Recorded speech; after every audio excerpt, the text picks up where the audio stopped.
रहे हो वंदे मातरम की शोर से, तुम संसद में घूम रहे हो वंदे मातरम की शोर से, और देश जल रहा है महंगाई के बेरोजगारी के जोर से। ये कैसा प्रेम है उस माँ से, ये कैसा प्रेम है उस माँ से जो भूखे बच्चों को सुलाती है। तुम्हारी नीति तो बस अमीरों की तिजोरी को प्यार से सहलाती है। बेरोजगारी चरम पर है, युवाओं को भविष्य अंधकार में है, अर्थव्यवस्था संघर्ष कर रही है, लेकिन भाषणों में सब अमृत काल बताया जा रहा है, समाज में जहर घोला जा रहा है। आपने वंदे मातरम को अपना नारा बना दिया, हमने इसे माँ की पुकार समझा।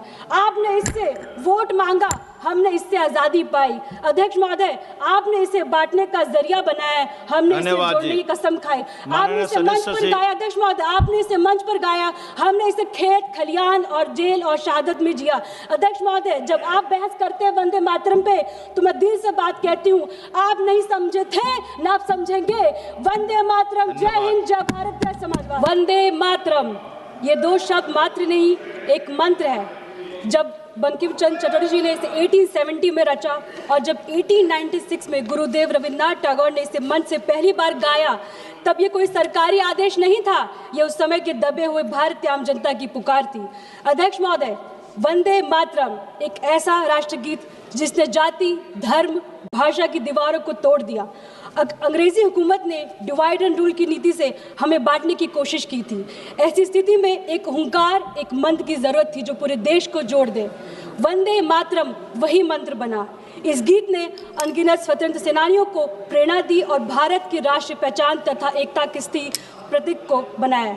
जब भी वंदे मातरम गुजा, परतंत्र भारत के नौजवानों में जोश भर गया, डर की बेड़ियां टूटी और मातृभूमि के लिए बलिदान का जज्बा जाग उठा।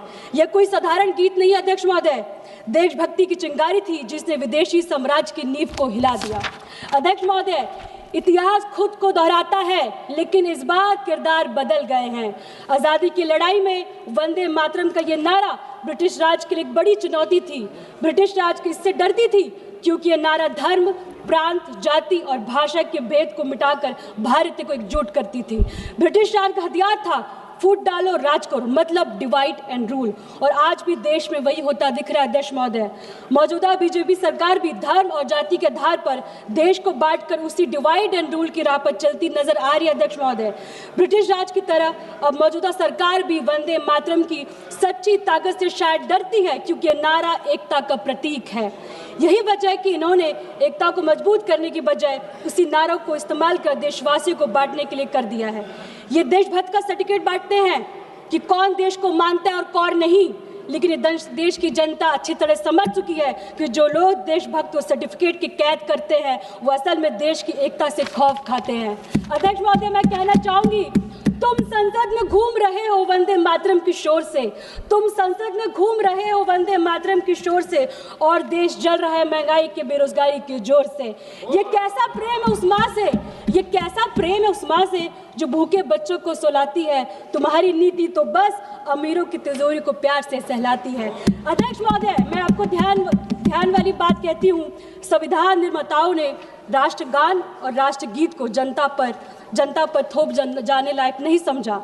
उन्होंने जनगण मन को राष्ट्रगान, वंदे मातरम को राष्ट्रगीत का सम्मान दिया, पर कहीं यह नहीं लिखा कि हर नागरिक को जबरदस्ती गाना होगा। इसका मतलब साफ है, देशभक्ति दिल से होनी चाहिए, दिखावे के लिए नहीं। आज़ाद भारत ने इसे लोगों की पसंद और श्रद्धा पर छोड़ने का बेहतर समझा। अध्यक्ष महोदय, हमारे राष्ट्रगीत वंदे मातरम के 150 वर्ष पूरे होने पर मैं आप सभी को बधाई देती हूँ। यह हमारे लिए गर्व का विषय है, पर क्या केवल गर्व कर लेना पर्याप्त है? जिस भारत माँ की हम बात करते हैं, उसकी संतानों की आज क्या स्थिति है? देश से किए वादों और स्वतंत्रता के मूल्य को हम कितना निभा पाए? अध्यक्ष महोदय, आज की बहस असल में वंदे मातरम को लेकर नहीं है। असल सवाल यह है कि देशभक्ति का मतलब क्या बताया जा रहा है। आज़ादी के समय देशभक्ति में सबको साथ लेकर चलना, एक दूसरे की समझ को रखने और आगे बढ़ने की सोच थी। देशभक्त का मतलब लोगों की सेवा करना। आज देशभक्ति का मतलब बना दिया गया है सिर्फ नारे लगाओ, सवाल मत पूछो। अध्यक्ष महोदय, संसद के शीतकाल सत्र की शुरुआत में ही सरकार ने जोर दिया कि पहले दिन वंदे मातरम पर चर्चा हो, इसलिए इन्होंने इस पर राजनीति गरमा दी, वह भी कुछ महीने पहले। क्यों?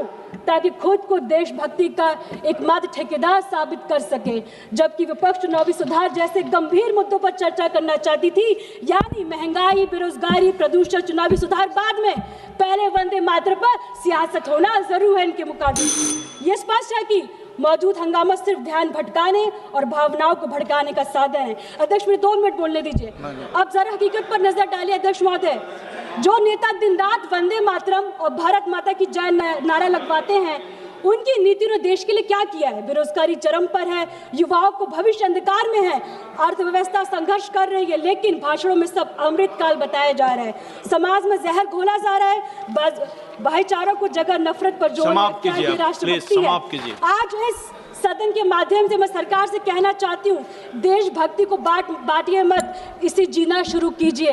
वंदे मातरम कहने का अधिकार हर भारतीय को उतना ही है जितना आपको है। मैं एक छोटे से निवेदन के साथ समाप्त करना चाहती हूँ, हम सब वंदे मातरम की भावना को दिल से अपनाएं। इस बहस की किसी धर्म या दल की लड़ाई मानने से बजाय इस भारत की एकता के प्रतीक बने। मैं इस देश के हित में सरकार को आगाह करती हूँ, राष्ट्र प्रेम को दिखावे के राजनीति से ऊपर उठे। अध्यक्ष महोदय, आपने वंदे मातरम को अपना नारा बना दिया, हमने इसे माँ की पुकार समझा।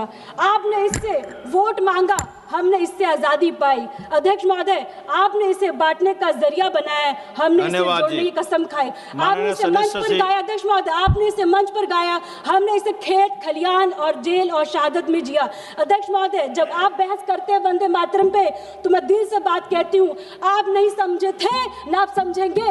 वंदे मातरम, जय हिंद, जय भारत, जय समाजवाद।